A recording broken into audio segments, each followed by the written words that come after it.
It was affordable out of the... Stupid bird. Oh my god. Why do you gotta be like that? Sorry, anyways.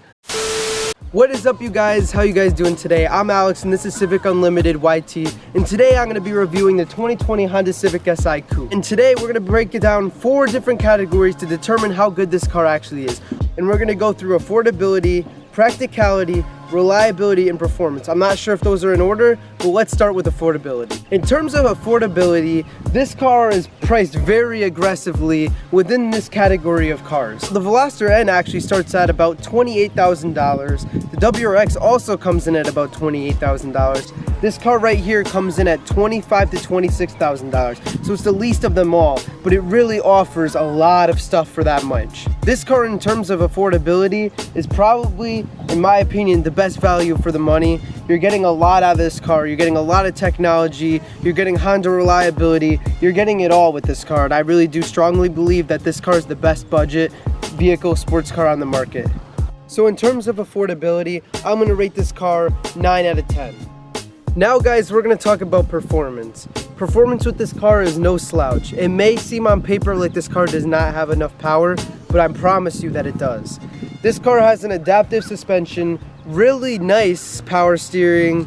It's a 205 horsepower turbocharged engine, and it really does get up to speeds really quick. The manual transmission is so seamless with the engine. They work really well together, and overall this car, in terms of performance, is just really unmatched by the price that it's actually being charged. So in terms of performance, I have to give this car, I'm going to give it an 8.5 out of 10 because this car really does give you a lot of performance for the amount of money you're spending on it brand new. You get so many cool technologies, and I just have to give it to this car, and I'm really happy with its performance.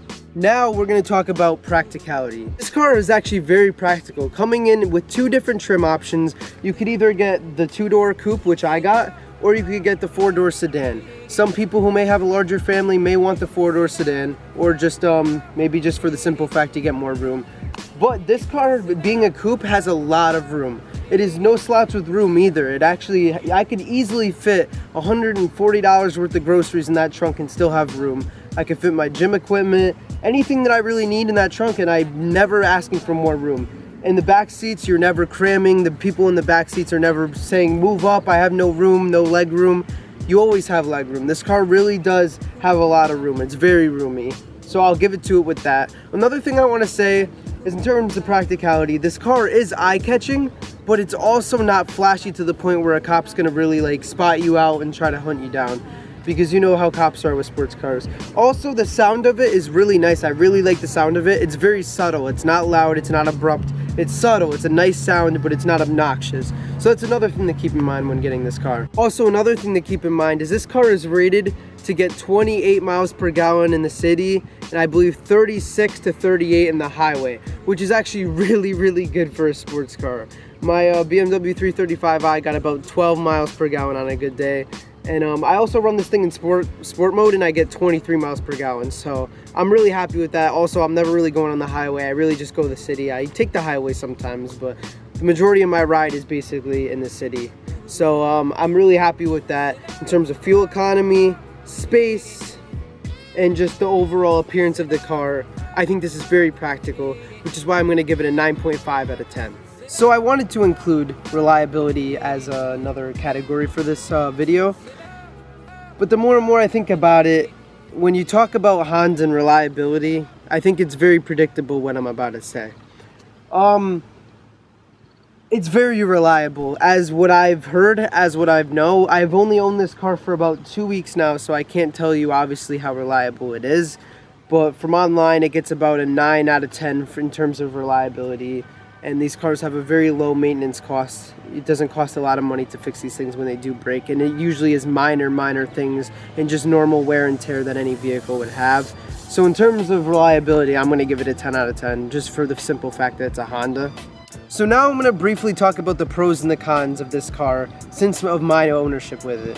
So number one, I'm going to talk about the cons. The cons first are the rev hang. The rev hang when you're actually shifting into gears, normally usually from first to second, you get that you get a lot of rev hang. It's something hard to explain, but unless you've actually driven the car or owned the car, you know exactly what I'm talking about. So rev hang is the first con in my opinion. The second con on my list is the exhaust, and not the actual exhaust.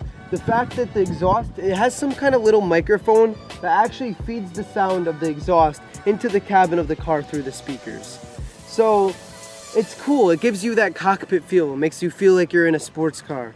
It's cool, but it's gimmicky and it gets really annoying after a while. So that has to be my second, and pretty much those are my only two cons in terms of this vehicle. When talking about the pros of this car, I really love the bucket seats. They're very sporty and they're very comfortable, and I just love how it says SI on the headrest, and they're just super cool, and I love the whole appearance of those things. Those really give this car so much character, and I really just enjoy having them in the car. Secondly, this is for the 2020 specifically, I really love the red trim that goes along the dashboard. It's a nice accent, and it really just brings out the SI badge, and it also brings out the red trim on the seats, on the bucket seats, and I just really love those. That's an extra little thing, but it makes such a big difference in my opinion. Another pro this car has is its superb handling. The handling, it goes around corners seamlessly. It is perfect, and it is so smooth and so fluent. And just handling in this car, even though it's a front wheel drive car, you really can just feel those corners and feel those edges. You really feel like you're in control of this vehicle. And that's my number 3 position for pros of this car. Number 4, I know so a lot of people who own these cars want to go for that cammed or slammed look. They want they want the body really dropped on those tires. But I have to say, right out of the factory, although that would be nice, out of the factory, this car has a really nice stance. Just the stance of this car alone is really nice without anything being touched with it. So that's what my 4th pro of this car is. So lastly, the pros. I'm going to talk about a couple pros, but I'm not going to keep going on and on. I'm just going to narrow it down from here. So I love how affordable it is. It was affordable out of the... Stupid bird. Anyways, I love how affordable this car is. It's affordable to buy. It's affordable to maintain, and you could really sell it for a lot down the line. Oh my god, why do you gotta be like that? Sorry. Anyways, it's also very reliable, so that ties into the whole affordability thing, because if it was unreliable, it probably wouldn't be that affordable. Lastly, I want to say that I've been in a couple situations. I'm a new manual driver. I just learned how to drive manual a couple weeks ago, and there's been situations where I really have to brake fast. And let me tell you, there's been times where I've thought I've had to brake really fast in this car already. And I was thinking about it, and I was like, if I was in my Ranger, I would have totally hit whatever I was about to get close to. Definitely would have hit it, because I came close to with this thing. But my reaction, just paired with my reaction time with those amazing brakes, it's just like, it's insane. Also, it has the technology to actually automatically brake. Unless I was having a dream about that, I don't know. But I think it does. It does have the technology. I've actually never really used it that much, but I've actually tested it a few times, because I've actually became really close, but I was going at a slow speed so that if it didn't do anything, I could take control of the vehicle. But I've actually been in a position where it actually stopped and I didn't actually do anything, and it automatically slowed me down. So that's a really nice technology to have. And I think that's where we're going to conclude. Alright guys, so to conclude the video, overall this car did really well. I give it a strong, even with the numbers, I think I was really harsh on this thing. I just didn't want a bunch of people roasting me saying, you're just being biased to, it's your car. So I was very harsh on it. But overall, I would give it a strong 9 out of 10, even though the numbers probably won't come out to that. More like maybe like 7.5 to 8. But I just wanted to say thank you all for watching. I hope I maybe helped you make a decision, or helped you get a little closer to making that decision. I really do strongly recommend this car. It's a great car, and I know you'll have a fun time with it. It's a really cool little thing. But thank you guys so much for watching. We'll see you guys in the next one. Take it easy.